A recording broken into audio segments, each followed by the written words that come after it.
Well, hello everyone joining us online today, whether it's through YouTube, Spotify, Apple Podcasts. We are so glad that you've joined us. Welcome to Strong Disciples, where we're teaching you the heart and the how of discipleship. And we're back again today with the Longs, Pastor Sam, Pastor Hannah. How are you guys? You well? Very good. Caffeinated. Caffeinated. You're marginated. Pastor Hannah, we can't skip past this. You love matcha, correct? It's such a chick thing. Yes, I love it. Oh, gosh. Sorry. There you go. Yeah, I love it. Yeah, what do you love about matcha? It tastes yum. Okay, interesting. Yeah, and I know you don't believe me. I don't, but that's But- okay. It tastes really good. Yeah, Yeah, and I love it. yeah, fair enough. And it's kind of good for you, right? You know, I've all heard about matcha. it's better for you than coffee, so Mm. that's a really good And I feel thing. like it's green, so it has to have some sort of vitamin. Green usually means like goodness, right? Like it's Yeah. just like if you see someone with like a green smoothie, you know they're not Yeah. enjoying that, but their body is. Yeah. So that's good. Mm. What's new in your lives at the moment? Couple weeks after our last recording. What is new? We've been looking at holidays for the year. Amazing. Mm-hmm. So good. So that's been fun. Yep. What else is new? We're planning. Yeah. Planning. Lots Love of that. planning. Yeah. Lots of admin. Okay. Are you guys admin people? Do you love it? If there's no pressure, Yes. Okay. if there's no pressure, but I feel like there's been a bit of pressure, so I get a bit overwhelmed. Yeah. Fair Like enough. not pressure from anyone, just like because I'm behind. Yeah. You know, Yeah. I can't I get think of that. anything else. I've been doing lots of gardening, Amazing. and I don't enjoy that, but I've been doing that. Yeah, great. Mhm. I've recently gone through a bit of a gardening phase. Yeah, right. I loved it, and now I'm just kind of like a bit about it. And I think it might be the ADHD what in did me. you but like? What did you like about the gardening? I think I like quick results. So I'm like, I like mowing the lawn and being like, wow, Oh, that looks so yeah. much better. And then I planted a fruit tree, and we had fruit straight away from it, which I was like, this is amazing. Yeah, that's But now odd. there's no fruit on it, Yeah, and I'm but like, I that- don't really care too much I about it. remember you saying about that, and I thought that's unusual. Yeah. That you have peaches already. Yeah. So I think this is normal, and I think it's if you just continue being consistent, you'll get good fruit. You know what I mean? Clip that. That was Yeah. amazing. Yeah. Mm-hmm. Yeah, that's so good. Discipleship. Well, discipleship 101. Your life is like a peach tree. Just maintain it well. Don't make it a seasonal thing. Yeah, all you year just- You've got to round. be consistent. Yeah, be consistent. That's great. Well, thanks so much for joining. No, we've got an awesome episode today for you. We are talking about navigating heartbreaks through discipleship, because they happen, don't they? Heartbreaks happen, hurt do. happens. Yes, it's part and parcel. Yeah, but we're going to talk about how to navigate it today, not just sit on it, but actually how to navigate through it. But I wanted to start off by asking you guys, and this lamp apparently, what is the success rate for discipleship? I know that seems like a bit of an odd question, but we can look through scripture, we can look through data, we can look through our personal experience on what success looks like in discipleship, and specifically almost like the success rate of it. So, Yep. Pastor Sam, what are your thoughts in regards to that? I think with anything, whether it's discipleship, ministry, leadership in general, your expectations are really important. Yeah, Because so your true. expectations are going to kind of frame what your heart posture is, Yeah. going to frame, I guess, what you're believing for, whether you're disappointed or not. And I think a lot of the time when we start out in ministry, sometimes our expectations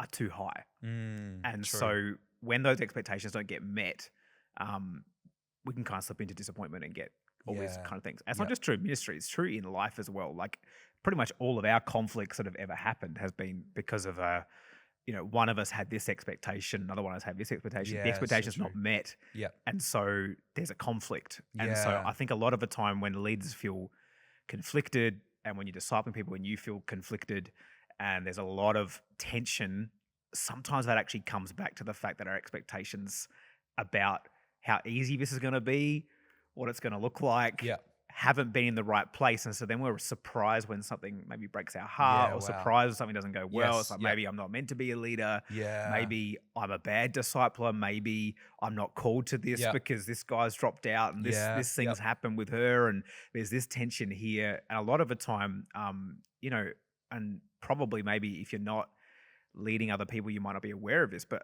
often as leaders, we're the hardest on ourselves So true. So true. than anyone. And so Yep. most of the time, unless you're like a complete narcissist, like kind of psycho vibe going on, you're probably going to think that if people aren't making it, it's all your fault. Yeah. Yeah. And that if stuff isn't working out, that it must all be on you. Yeah.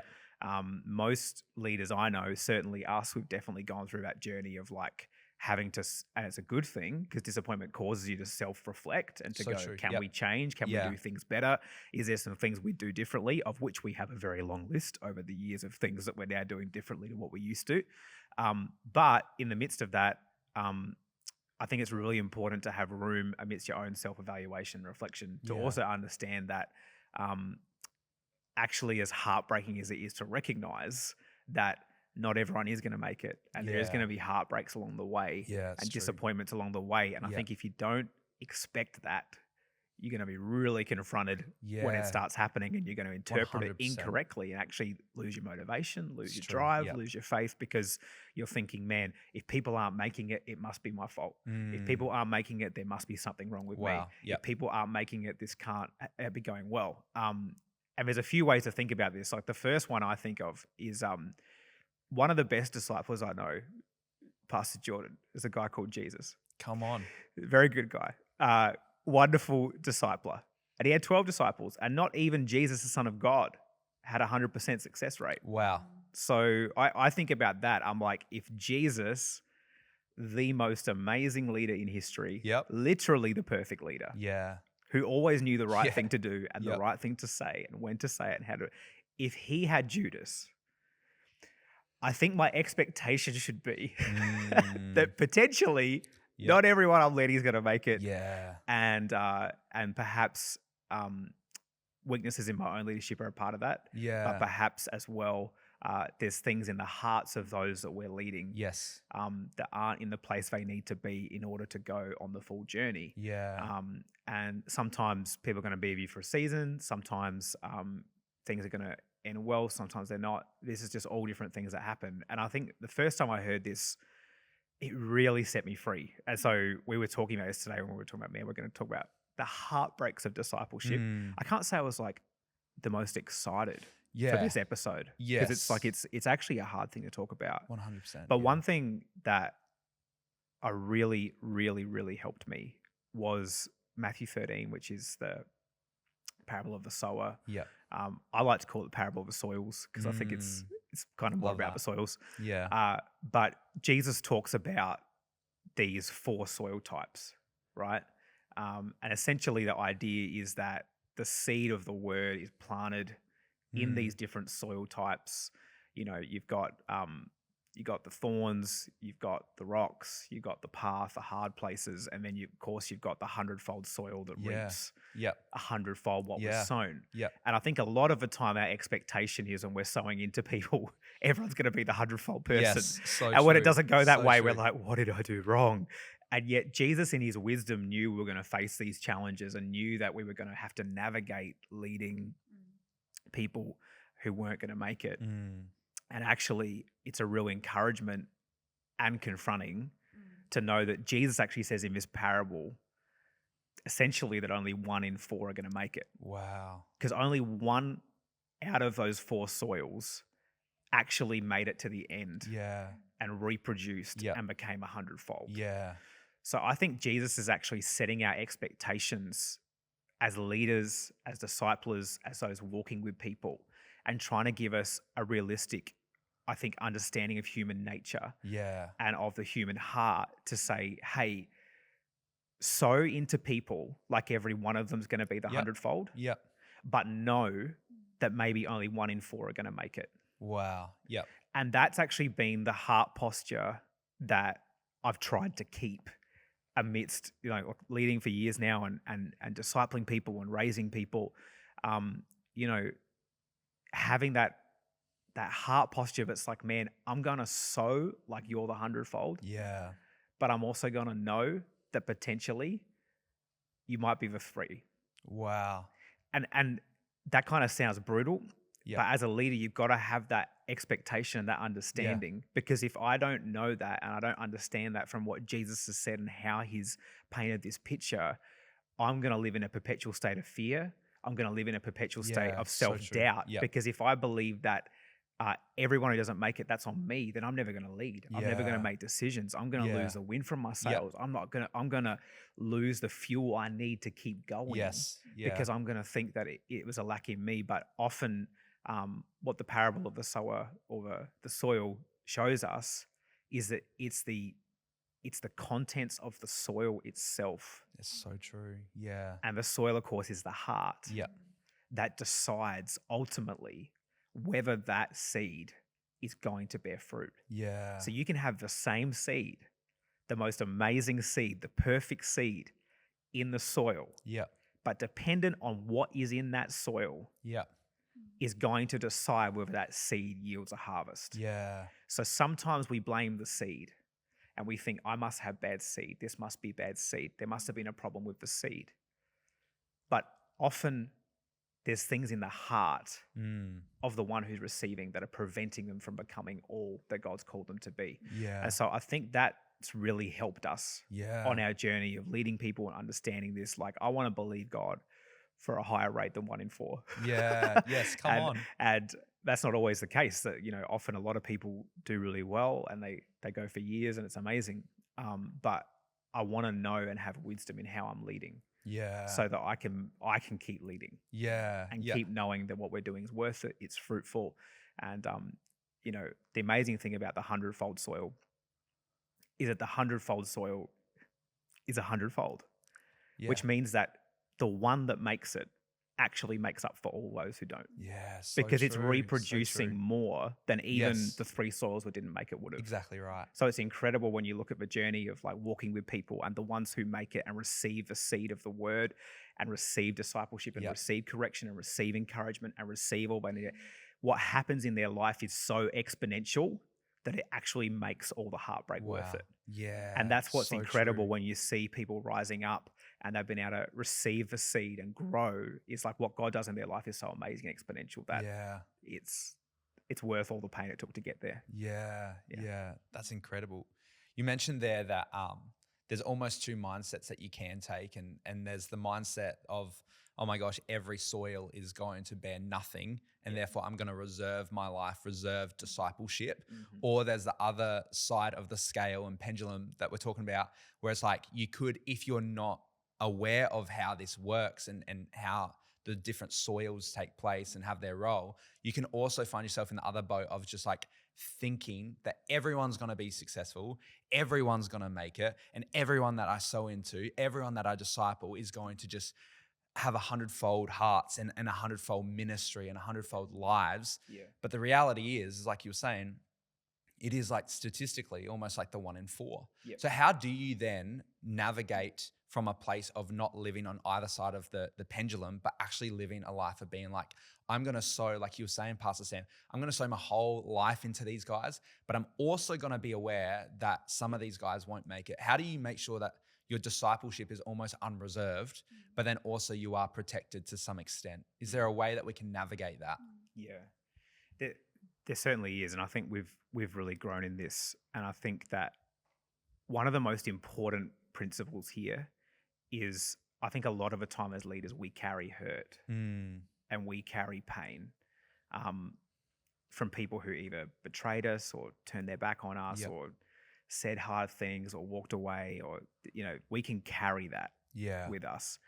And if we're not aware that we're carrying that and we haven't dealt with it, we can end up passing the pain that the last disciple caused us onto the next disciple God brings us. Wow. And that's why as a leader, it's so important to deal with your own heart and to deal with your own pain and your own disappointment. Yes.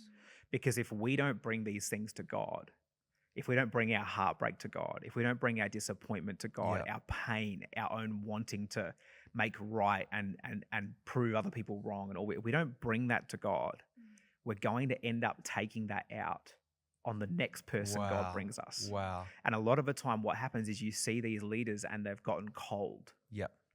Yeah. They just become professional Christians. Yep. professional true. churchgoers, and they've Yeah. lost their heart and they've lost their warmth to people, Mm. and they're not giving themselves to people anymore. They're just doing the necessary, they're doing the bare minimum, Yeah. but they're allowing distance between them and the person, but that they want Wow. a nice firewall here Yeah. Distance. so that I Yep. can't get hurt. Yeah. And of course, when the leader's heart closes off, then the Exactly the right. disciple's heart can't be reached. And so Yes. you can't reach your heart if you're not giving your heart. Wow.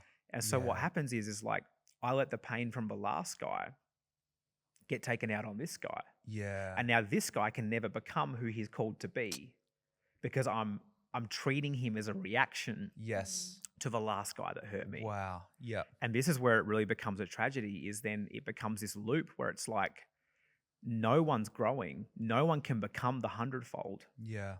because you've so closed your heart Yep. off from the last guy that hurt Yep. you, and you didn't deal with it with God. Yeah. And you've gotten to a place now where you're not giving yourself to people like you used to. Yeah. Wow. You're not vulnerable Wow. like you used to be. You're not Yep. spending time with people like you used to be. You're putting as many firewalls between you and people as possible Yeah. so that you can't get hurt.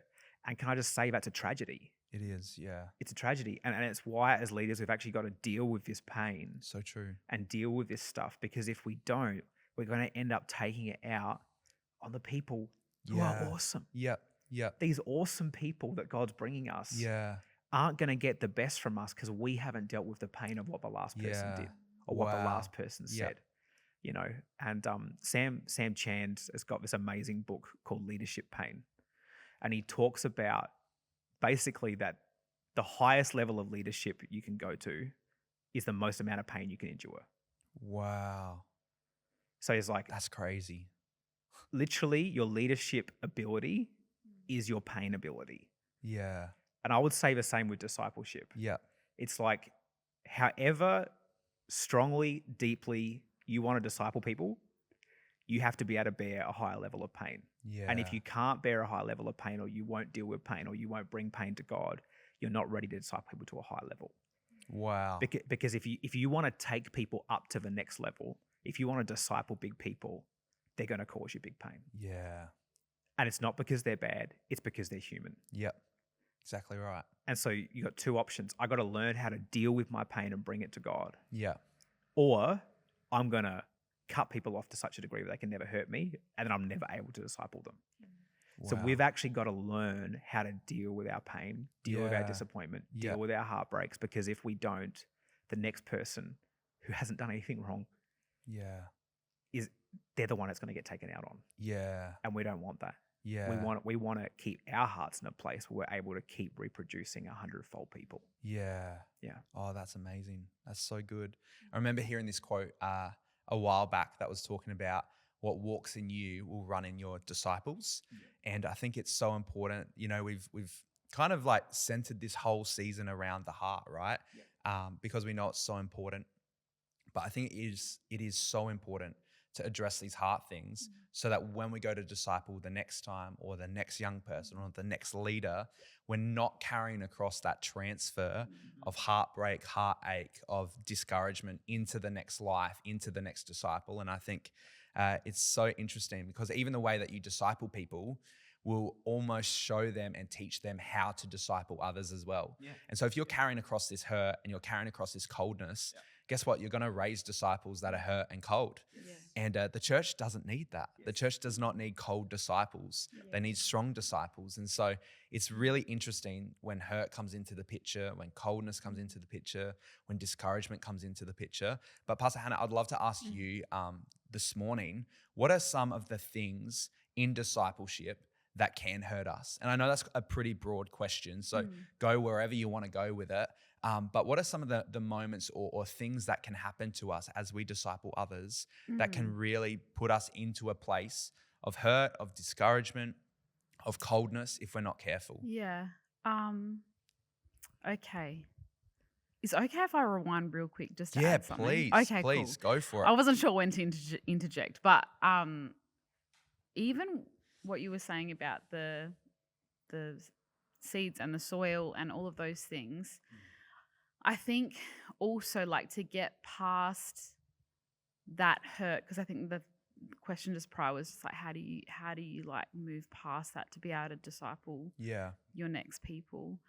I think it's also really important to know is that like we may not like reap, we might not be the person that reaps necessarily from the discipleship. And so I'm just thinking back to a few people that have walked away or that were, you know, super close to us and like we poured ourselves into, and it seemed like it was a dead end. Like, do you know what I mean? And a huge heartbreak for us. Yeah.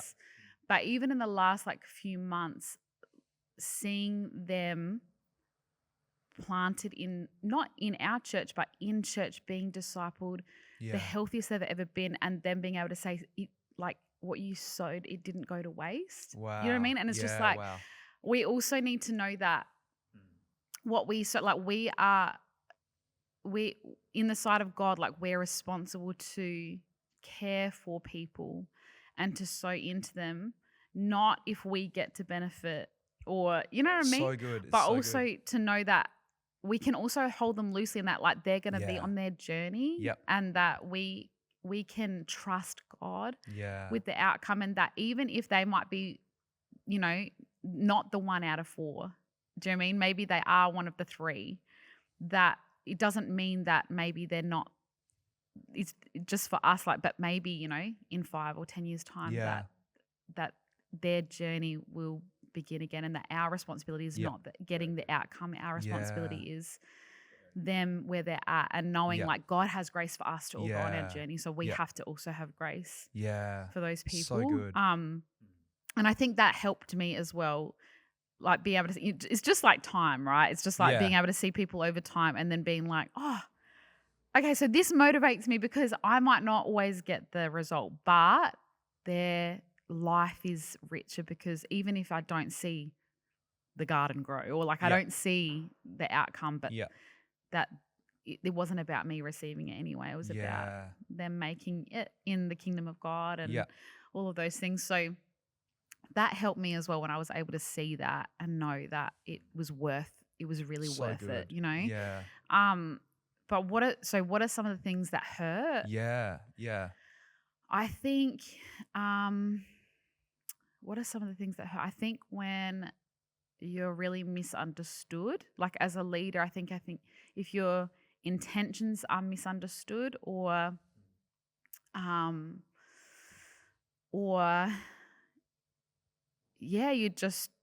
think sometimes people can see their leaders, whether that be their senior pastors or their small group leaders or whatever, and kind of see them as like strong and almost like they don't feel the way that they feel. But the reality is like we're all, you know what I mean? Like we're all human. We all have like down days and days when things aren't going well in our personal lives or like whatever. And I think sometimes when I've felt like I've been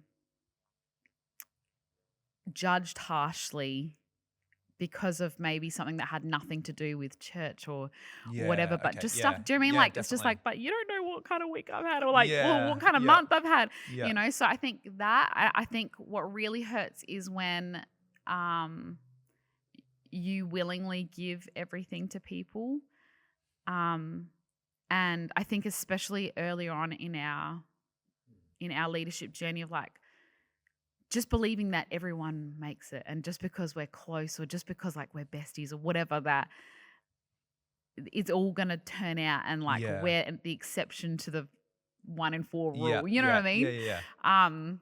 Which is lovely that we had that kind of idea, but again, it's like the expectations of like, of that won't happen. But I think when you pour everything, and I think you give everything, and there's like access not just to like your time, but maybe like your home, your children, like doing all of that, and really, really giving everything. And then I don't know when that the spirit of offense comes in and all of those things, and it's just like, and when that goes, it can be really grieving. I'm trying to think of. Okay, Sam's got more. He's got more. Come on. I was just thinking about it's probably easier to talk about because it was a while ago. But I think, like, like early days in the church, there was like a lot going on, and we were talking about this in the car on the way in.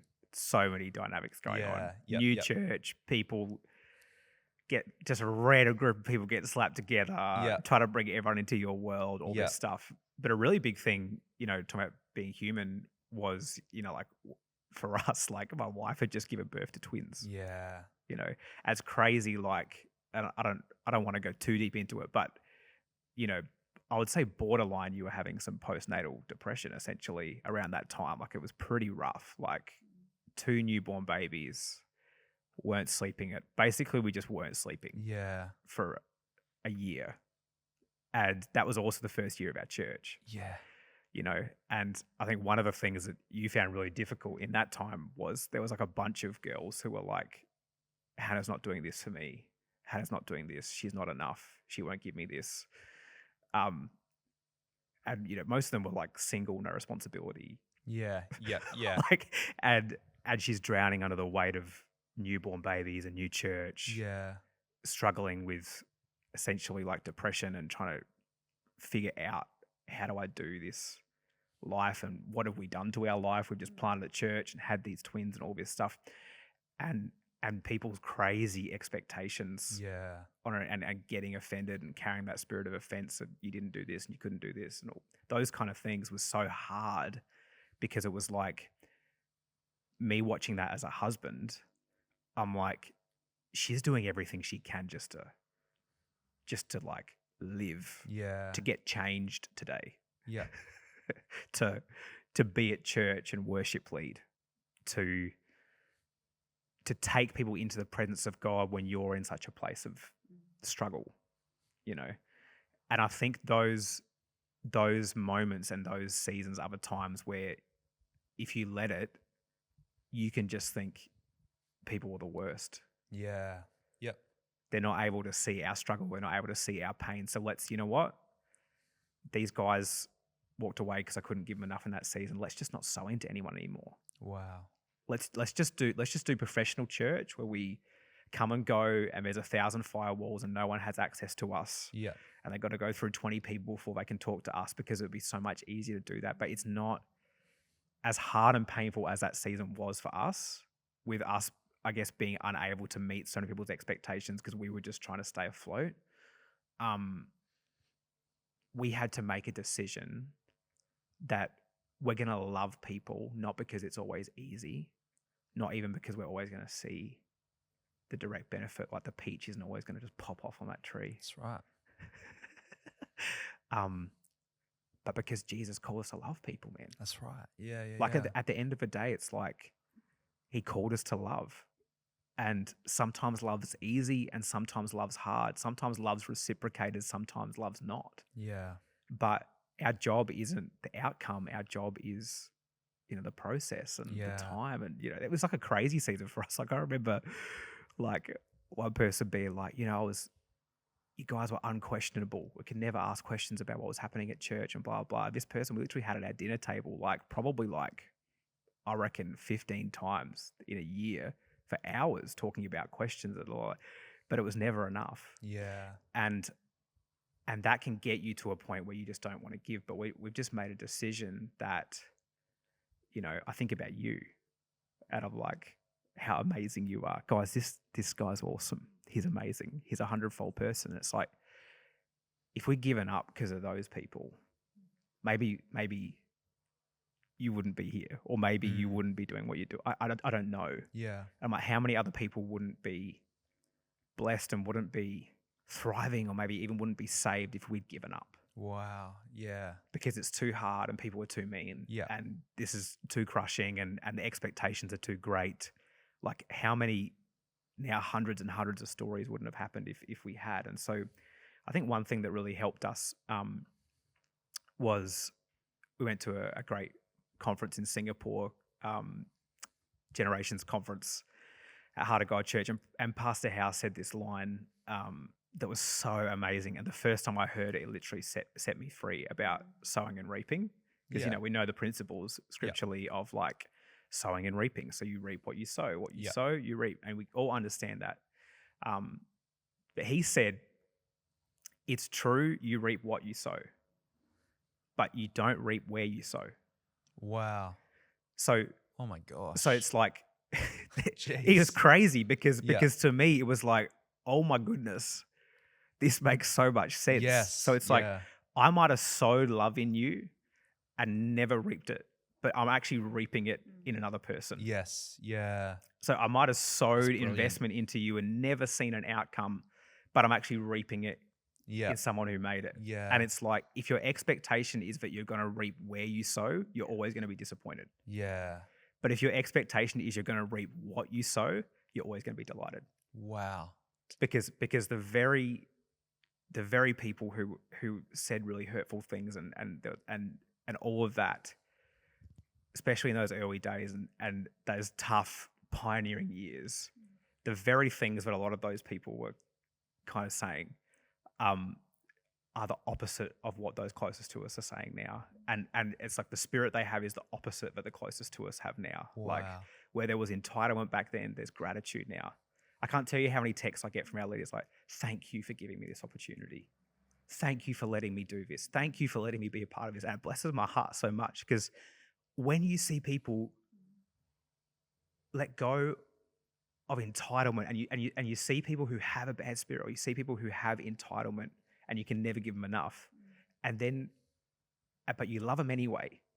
And then you reap in later years people who are so grateful to be part of a move of God, so grateful to get to serve, so grateful to be a part. It's like, man, I'd go through all the disappointment again to get what we have now because it's so rich and it's so precious. And we didn't reap where we sowed, but I do believe we're reaping what we sowed in the sons and daughters that God is bringing and raising up now. And so, like, I just say to every leader, like, don't give up, don't lose your confidence, as the scripture says, because it has great reward. Yes. So I think one of the biggest things that the enemy wants to do is to steal our confidence, like steal our confidence that we can lead, steal our confidence that we make good decisions, steal our confidence that we empower good people, that we're picking people well and we're choosing and we're making, like, I think the biggest thing for me the enemy attacks is my confidence.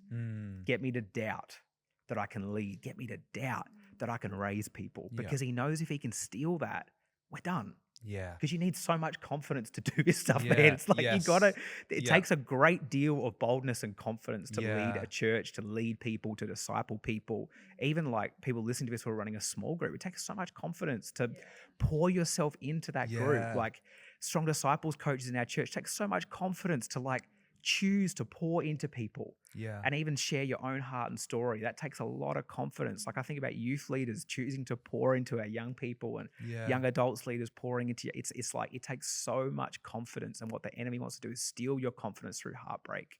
Wow. But if you can learn to give that to God and really give it to God, then I kind of feel like the enemy just can't beat you. Come on. Come on. So like, good. He just can't beat you. Like I've learned that if I'm feeling heavy, it means I'm carrying a burden that I haven't given to God. Wow. And you could vouch for this, but it's like if I'm feeling heavy, I will disappear into the prayer room till I don't. Yeah. Because I know I'm carrying something that I haven't given to God. I'm walking with a burden right now that doesn't belong to me. Yeah. So I need to go and I need to get with God until this heavy thing comes off of me, until I've actually given this to God. Yeah. And that, can I tell you, that happens to me almost every single week. Because every week there's a disappointment. Every week there's a heartbreak. Every week something doesn't go the way you want it. Something could hurt you or offend you. And it's like, I got two choices. I'm going to get heavier and heavier and heavier because I'm not dealing with this stuff. Or I'm going to run to Jesus every time, give him the weight, give him the burden, so that I can be the light, easygoing pastor that people need me to be. Come on, that's right. And that's who I want to be. I don't want to walk into a room like everyone's like, oh, Pastor Sam's here. Oh. I want people to be like, yeah, Pastor Sam's here. Let's go. It's going to be fun. Because I'm like, I don't want the pain I've felt from people to be passed on to other people. I don't want to walk into my staff room and people feel like a ton of bricks has come on them and they're feeling pain from things that happen. I want them to experience all the good things. Yeah. That's how I want to walk. That's awesome. That's awesome.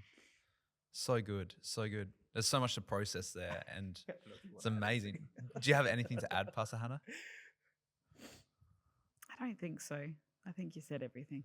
No, that's cool. Yeah. Very well said. Good job. Yeah. Well, we're going to turn a corner in just a moment. But firstly, I just wanted to honor you publicly for staying in the fight, to week in, week out, choosing to go into the presence of God, hand over those burdens, not allow disappointment to rule your lives, and not allow disappointment to stop you from discipling. Because I'm sitting here today as a byproduct of that, of you guys. You could have very easily years ago been like, we're hearing some stories today about what happened. You could have so easily been closed off. Let's run a great church. And, we've talked about in previous episodes, you guys could have just done a Sunday-centric, great church, had powerful services and thumbs up, great week, see you next Sunday. But instead, you guys actually battled it out, handed it over to God, that discouragement, that disappointment. And you say, God, we're going to go again. And it's people like myself and my wife, Emma, us Harrises, that are actually byproducts of you guys continuing to stay in the fight. And so we don't think we're anything special, but you guys saw something in us, and you've raised us, and you haven't given up on us. And I just want to thank you very much publicly for that. And I'm so grateful for you guys. I'm grateful for the Longs so much. And I know I'm not the only one. But yeah, love you guys so much. So let's turn this corner. I'm receiving it. There you go. There you go. All of it. There you go. Oh, it's beautiful, guys. We'll leave it there. That's it. We're signing off. Leave a love heart in the comments.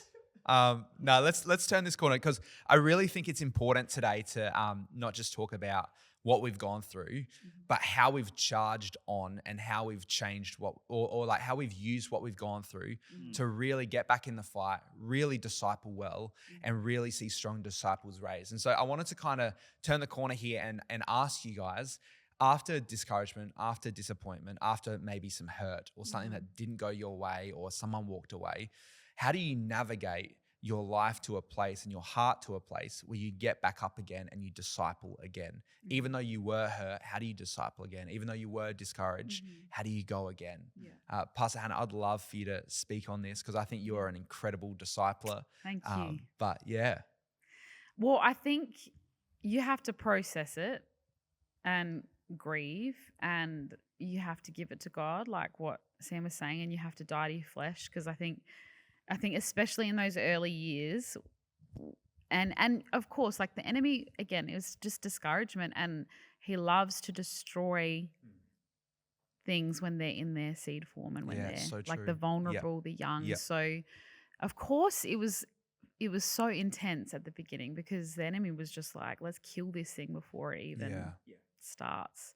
And very, very dark years. And I definitely had probably a few months where I was like, I will go to church and I'll sit at the back and I'll smile at everyone as they come in, but I'll be like, I don't trust you.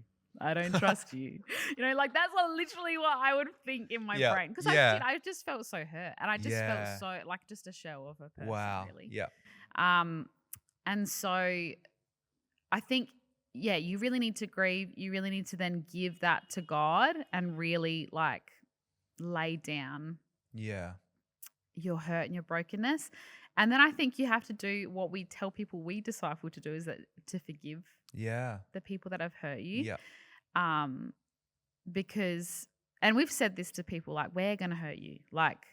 Your Nova family leader is going to hurt you. SDS coach is going to hurt you or let you down, or not be there or say the right thing or whatever. But you need to be able to forgive them, and move on in your relationship, and move on with your relationship with God. And so, really, forgiving the people that hurt us, and really wishing them the best, and truly being able to be no, I genuinely want you to thrive in your life, and I want you to to keep growing and thriving and all of those things.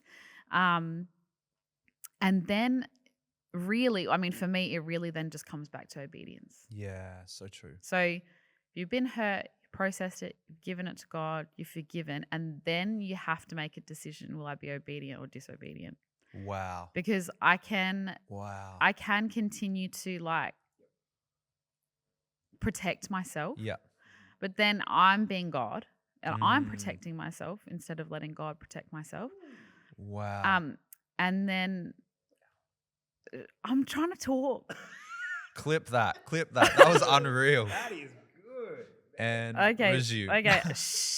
Okay. Okay. So trust God. That's so good. Trust God to protect you. Yeah. But then also there's always so much comfort in knowing that Jesus walked these things. Yes. You know, like so true. With anything that we have to be obedient to God with that seems sacrificial and like risky, we can always look at Jesus and see like he walked this. Yes, that's right. And so it's going to be okay, because if Jesus walked it, he's our leader, like he's showing us the way, and that even though it's hard and that it hurts, that you can still love people and disciple people. Yeah. And it wasn't just Judas was the ultimate, right? But they all left him. Yeah. Yeah. Like they all left him and like let him down in such a terrible way. Do you know what I mean? Like it's like when he was at his lowest, when they were at their lowest, he was always there. Yet when he was at his lowest, they left, you know? And so there's so much comfort in that, I think, knowing that he's shown us, you know, he's shown us the way, and so that we can be obedient. And I think also just to know that it gets better and you get wiser and you find that balance between, because I think when we were talking in the car as well on the way here, that I think especially in our youth pastor days, we were very much like, we discipled, but almost to a degree of like, I will not let you make a mistake. Okay. Like I will save you every time. Yeah. Yeah. If I find out you're going to that party, I will meet you there and I'll make you get in my car. Do you know what I mean? Like it's just like we just didn't let like the them. savior complex. Type style. We just did not let them choose. And so then when those guys, you know, when some of them didn't like make it or whatever, then it was so hard because it's just like, oh, we tried so hard, but then also because we became the savior instead of Jesus, we also let them down in such big ways because we were never meant to be Jesus in anyone's life, you know? And so I think you become better at being like, okay, I'm going to pour myself into you, but I'm also going to let you choose. And I'm going to know that Jesus did that for us, that God does that for us, like that he has his word there. He sent Jesus to be the example, but we still get free choice. And so I can lovingly teach you and disciple you and then also like let you go. To let you make your own choices and know that I can actually like divide myself from that and be like, you still get to choose and it's not on me. Does that make sense? Yes. Awesome. So and I think you do get wiser at that, and like also wiser at like how much access do they have to like my personal life and my inner world. It's just also just being wise with like, I remember speaking to one of my mentors and she was saying, you know, don't lay your family on the altar of like church and discipleship. Make sure that you're still like you're being wise, still pouring into them, but just be like also just be on guard as well. Like don't allow people to have full access because it doesn't mean if you give them everything that they'll make it. You know what I mean? And so it's just like, I think you do find that balance as well. So that'd be my advice. Anything to add? I love that. Or not really? Nah. Yeah. Okay. I love how you even mentioned in there, and we could do a whole episode on it another day, that savior complex and how we actually need to be leaders that disciple and lead our disciples to Jesus, not ourselves. And so I think we could talk about that all day long. Yeah, totally. But I've really enjoyed today's episode talking about navigating heartbreak. But we do this every episode, and I'd love to ask you guys again, but where is God discipling your heart at the moment? Okay, so God's really doing some crazy stuff at church. Come on. Yes, he is. Like crazy. And I think just a reminder, I think I can't speak for you, but I feel like collectively, God is reminding us that, you know how I said before, it's just like people kind of see what you're doing or how you're leading, and they don't see your inner world. Yeah. And so they can make judgments on your behavior or like what you're not doing or whatever. But I think also just like a reminder to us that it is not me and Sam like carrying church. Like we have like our staff and like our leadership and our leaders, our Nova family leaders and our coaches, like we are carrying this as a team. Yeah. Like, and God is using us in unity in that way. And just like a reminder that we are in this spiritual battle of and God is doing like the heavens are literally open. Yeah. And people are like testimony upon testimony. And so it's just a reminder that when we're in that, it's just like our leaders are carrying heavy things and their mind is what the enemy is going after. Yeah. And so being able to watch with like physical eyes and then get close enough to them to be like, what is going, like, let me, don't be so assume that everyone's fine because God's doing good things, but like really let's like ramp up that closeness and find out like what is actually like what is happening in the spiritual. Yes. So that we can really get alongside you and also like fight and in the spirit good. for that unity, for that clarity, for that boldness and just really like just being so aware that our leaders need that closeness probably more than ever. Yeah. Because it's pretty hectic. Yeah. But good. Yeah, great things. God's on the throne. Yeah, that's right. Yeah. That's amazing. Yeah. How about you? God brings you different tests in life. So there's tests of like scarcity, how you respond when there's not enough. Yeah. Things aren't happening. Yeah. And then there's tests of blessing and tests of prosperity. And I think at the moment, the church is definitely in a season of blessing. It's a time of blessing across the church. It's amazing to see what God's doing. So I feel like at the moment, it's the test of the latter, the test of blessing.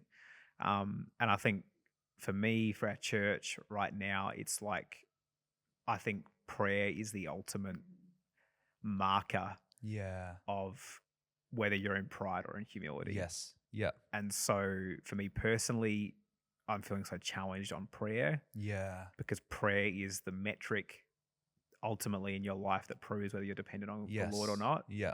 And on our church, whether we're dependent on the Lord or not. So right now, as of this podcast being recorded, we're really going after prayer like never before. Personally, in our personal lives behind the scenes, and then corporately as a church, understanding that like doing this season well means keeping our dependency and our reliance on God hot. So the things of prayer definitely are a big one right now. I love that.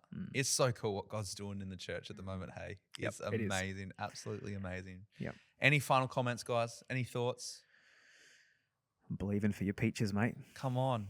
After this episode, I'm going to go home and water that tree. Yeah, keep watering it in due season. That's it. It's not what you sow, it's where you sow, mate. So good. So if I water the peach tree. Wrong way. Sorry. So if you water the peach tree, the apple tree is going to grow. That's it. It's powerful. Come on. I don't have an apple tree yet, but maybe I need to. That's actually the problem. Go grab one. That's why. So Bunnings, I'll see you soon. But we will also see all of you guys soon as well. Wow. What a transition, hey? Wow. Oh, that's what I get paid to do. Good stuff. No, not true. Hey, we are so glad that you've joined us today for Strong Disciples. What a great episode. I'm loving this season, talking about the heart. Fruitful. I love that. That's great. Right on theme. Peachy. Fruitful, all of the above. But we're glad that you've joined us today. Hey, make sure you do us a massive favor. Why don't you follow us on Instagram? Why don't you subscribe to us on YouTube? Leave us a rating on Spotify as well. It helps so much. Our producer, Will Chow, is begging for us to get more likes, more subscribers. And so please do that. He's a really angry... No, he's not. He's a lovely guy. But we would love to see you on the next episode. But in the meantime, raise strong disciples. Be a strong church, and we cannot wait to see you again soon. See ya.